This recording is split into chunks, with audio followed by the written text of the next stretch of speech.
All right. All right, Coach, whenever y'all are ready there, you can get started and then we'll take questions. All right. Starting with the game with Louisville, knew going into that game with the injuries that we had that it was going to be a game we really needed to win on special teams. I knew both teams had highly ranked aggressive defenses, and the weather forecast of the wind and the cold, regardless of who was playing quarterback, was going to be a different day. So it just felt like, the two defenses, the way they were playing, the fact that Cunningham was out and that we were down, it was going to be a game that maybe came down to the third phase. And the game was kind of playing out how I thought it would. I mean, it was 0-0, 3-3. And we give up a kickoff return on a play where the ball's bouncing around, and everybody thought we're going to end up tackling them inside the 10. And unfortunately, our guys got out of their lanes chasing the ball instead of playing with lane integrity, and they made a play. And with that being said, we're down 13-10 to start the fourth quarter. It could have been 10-6 in our favor without the KOR. Obviously, you can't take those off the board, but that was a critical play. And when you're in a position like we're in, where you're beat up on offense, we had 5 starters out, your margin for error is not much, and so defensively, we didn't give up a touchdown until the 9th drive of the game. I think they kept us in the game, and we needed to get some turnovers forced, and we didn't. But the complementary aspect of the game is intensified, when you're not able to put points on the board, and you just kind of hang in there and fight for that final possession. And we just weren't able to get it done. I thought some positives, I thought Ben Finley did some good things. There's things he didn't do well, but for a guy that was on the scout team until 2 weeks ago, I was impressed with, just the way he handled himself. He threw some good balls in there. He read the RPO game well. Going against our defense for 10 weeks probably helped him, seeing all that stuff that we do.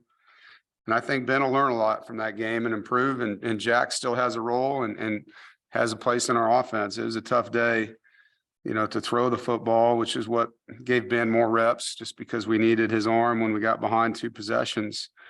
I thought Dylan McMahon, playing his first full game at center, did some good things. Daryl Jones really had a good football game for us on offense and special teams. Mike Allen got his first career touchdown on a nice throw and catch from Ben to him on a wheel route. And we protected the football well, on the road in cold weather with the wind, and really playing with our 4th-string quarterback when Ben got in there.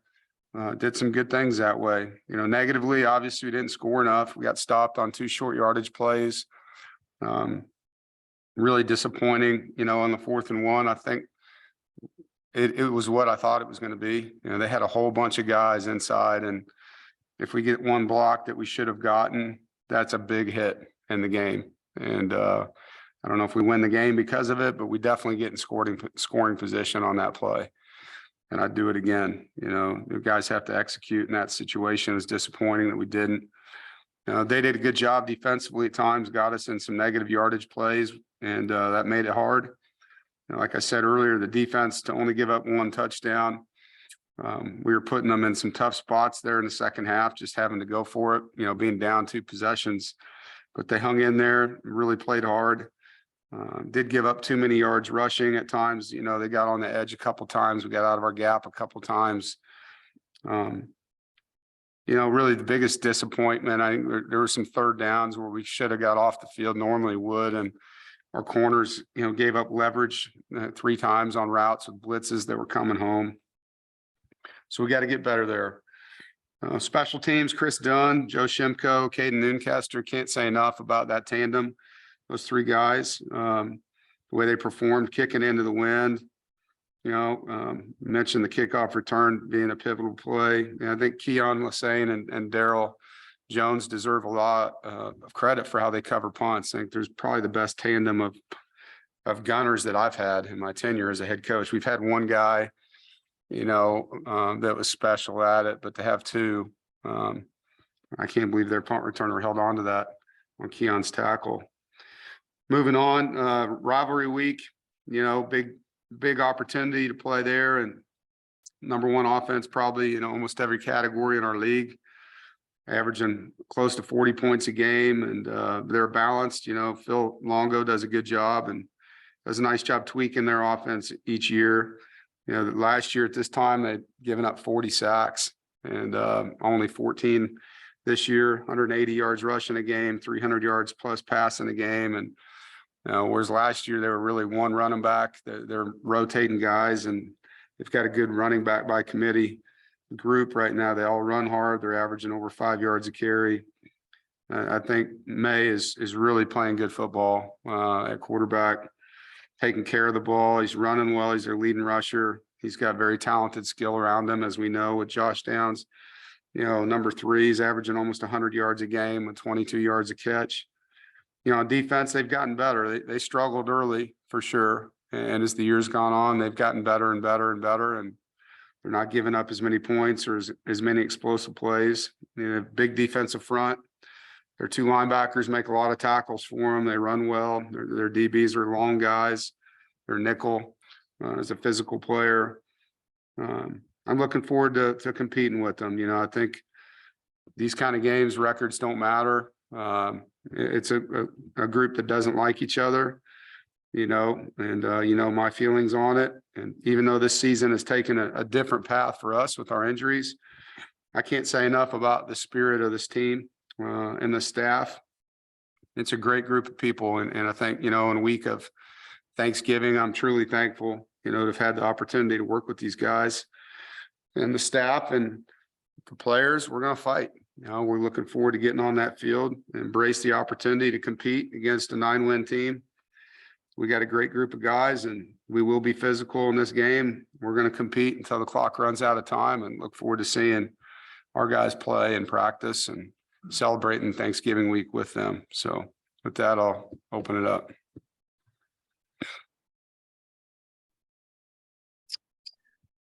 Questions? David? Hey, Dave. You mentioned how proficient the UNC offense has been, but they're held scoreless against Georgia Tech in the second half. Have you had any time to watch that game and kind of see what Georgia Tech did so successfully? Yeah, I watched the whole game on the way back on the airplane, and then watched it, multiple times since we've been home. But they played hard. They did a good job. They covered them. UNC also, missed some opportunities. They dropped some passes and, uncharacteristically dropped one in the end zone. So, some of that was self-inflicted as well. But they were the benefactors of that statistically, I guess you would say. But yeah, you got to give Georgia Tech credit, and they played really hard in that football game. They played keep away offensively. They did a nice job, winning the time of possession and helping their defense that way too. Brian?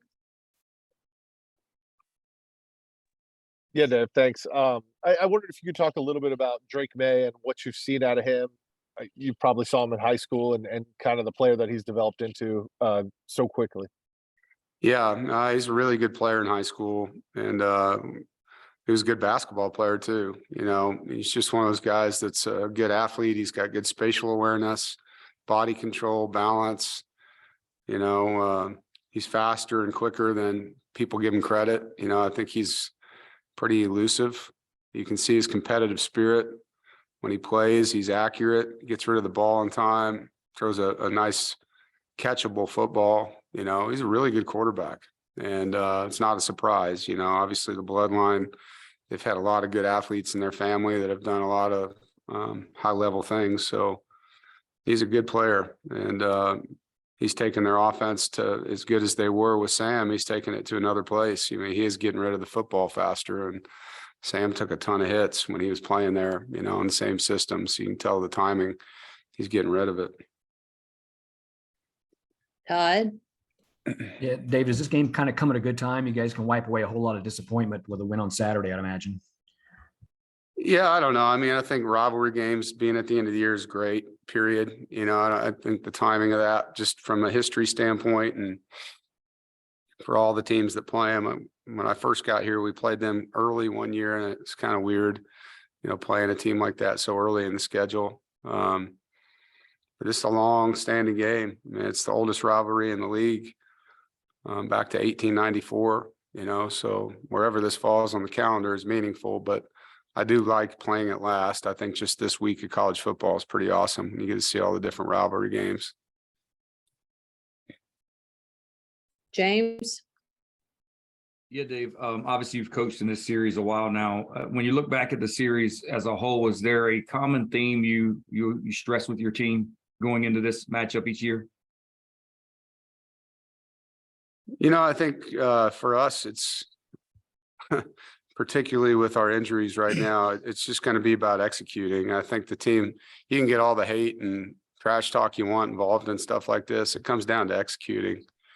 We got to make more plays than them and fewer mistakes than them and play harder than them. And sounds simple, but it's pretty true. I think that's how you win this football game. And there's a lot of within the game statistics that are going to matter, whether it's rushing the football or stopping the run or big plays or special teams, all that stuff matters. But the details of your execution and making plays at the right time, that's what matters, and you got to finish no matter what. You got to finish the game.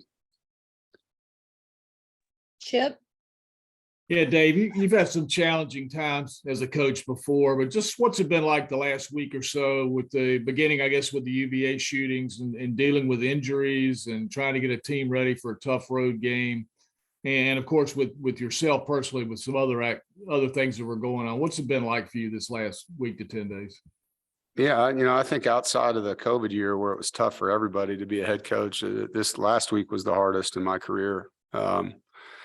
Coming off the BC game with the officiating call that was made, and then rolling over to Sunday with the UVA, and then into Monday with, the threats that were made and how all that took time away from my life and stress that put on my life. And then into the injuries, not having Grant Gibson or MJ, Peyton Wilson.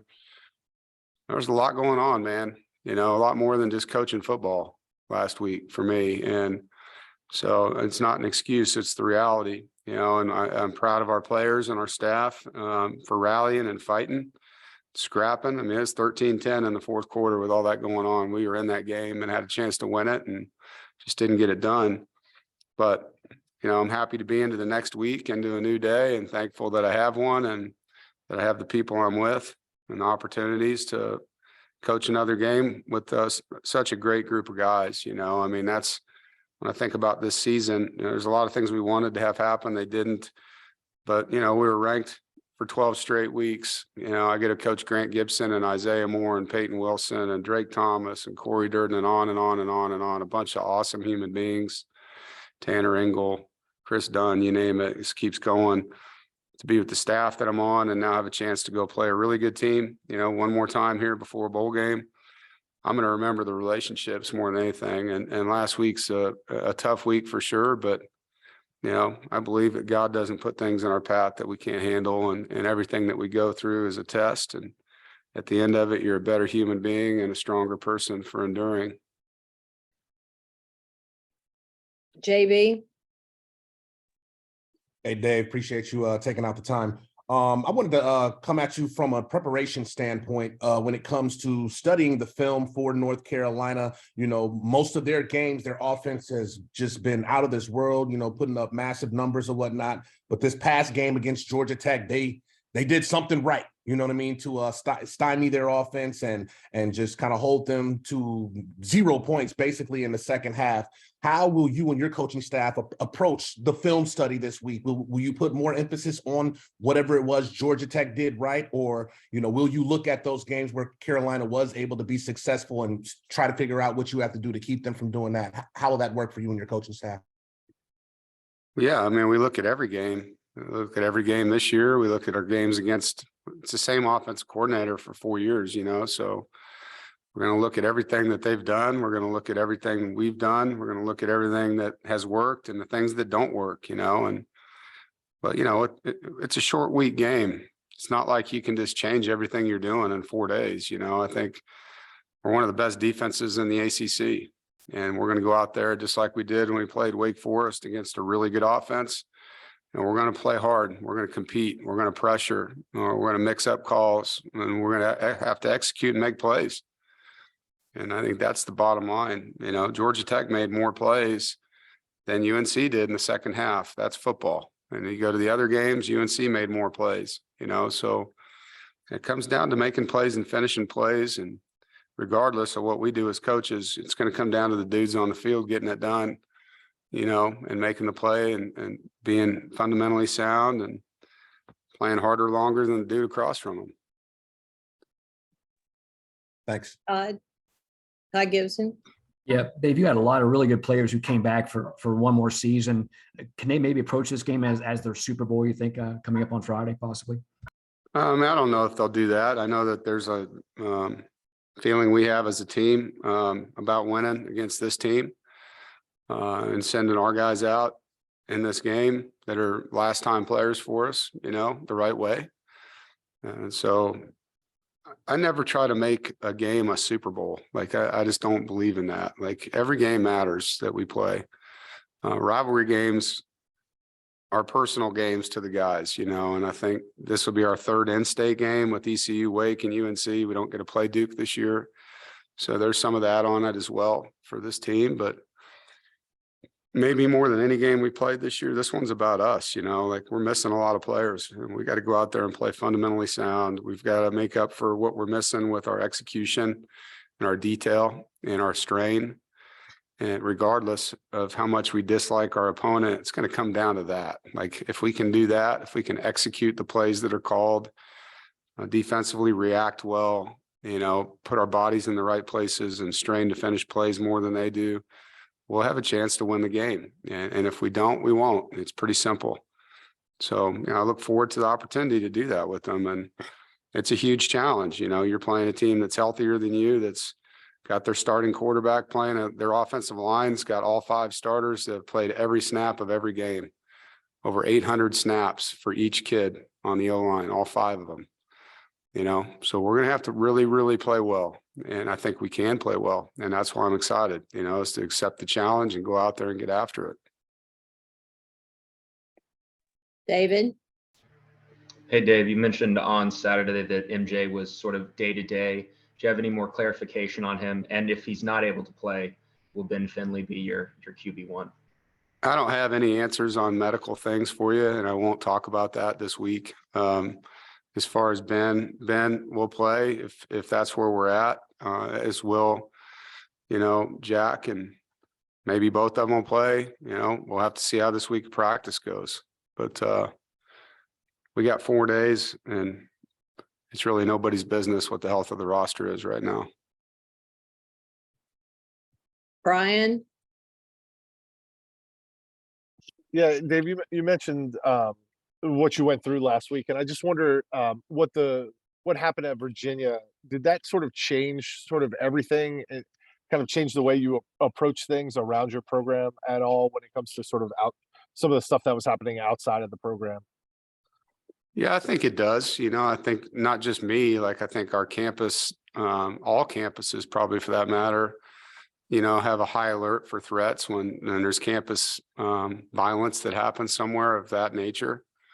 You know, there's a lot of things that happen that people aren't aware of, you know, from a threat standpoint all over the country, right? And I think sometimes we just kind of brush them off like, oh, that's nothing. Well, it's not nothing. You know, I think when you see what happened up there, and that's a scary situation, that's pretty personal. It's in our backyard. You know, anything that's said has to be investigated. And, you know, you're trying to take care of an entire, not just football team, an entire campus. You know, you want people to be safe. You know, and even though we have freedom of speech in this country, you know, I think how you use your words, it matters. It does. And I think what happened at Virginia was terrible. And obviously that's going to put us and every other campus on edge with keeping people safe, you know, and doing the right thing to protect our community. As the head coach, you obviously probably feel a special responsibility to try to keep people safe. Of course. Yeah, I mean, of course I do. You know, I think everybody that's in this building every day is under my watch. And, you know, I have to do everything I can, not just to protect them, but my own family. And of course I do. You know, I wouldn't be doing my job if I didn't do that. Thanks, Dave. James? Yeah, Dave, how would you evaluate the year Drake Thomas is having for you? Special year, man. And it's not just this year. He did it last year too. You know, before the Louisville game, I was talking to Coach Satterfield, and he said, you know, 32 is the best player in the ACC. He said, it's like every kid I've watched on film all year long. I can't stop watching them. You know, I think the guy's definitely a candidate for Conference Defensive Player of the Year. He's a stud, the way he's playing, the number of plays he makes, the diversity of his play, whether it's violently fitting the run, rushing the passer, blitzing, knocking passes down, covering people, leadership, durability, how hard he plays, his strain, everything. You know, he's a special player and does a lot of things for us in our defense. I know you were high on him, obviously, coming out of high school. Has there been an element of his game that maybe even has surprised you to a degree? Yeah, I think, you know, the way Drake's changed his body and helped himself. He's always been an explosive player, you know, but he's gotten more agile over the years. He's been able to increase his ability, you know, in space and to be a pass rusher, which at his height usually wouldn't think that, but he does a great job getting to the quarterback. I mean, he is really a good pass rusher for a linebacker. And so that area has really improved for him. Appreciate it. Do we have any other questions? All right. All Thank right. you guys. Happy Thanksgiving to you. Hope you and your families have a good one. Thanks, Dave. Save the Thanks, Coach. Thanks, Dave. Thank You too. you. Thanks, Annabelle. Thank you.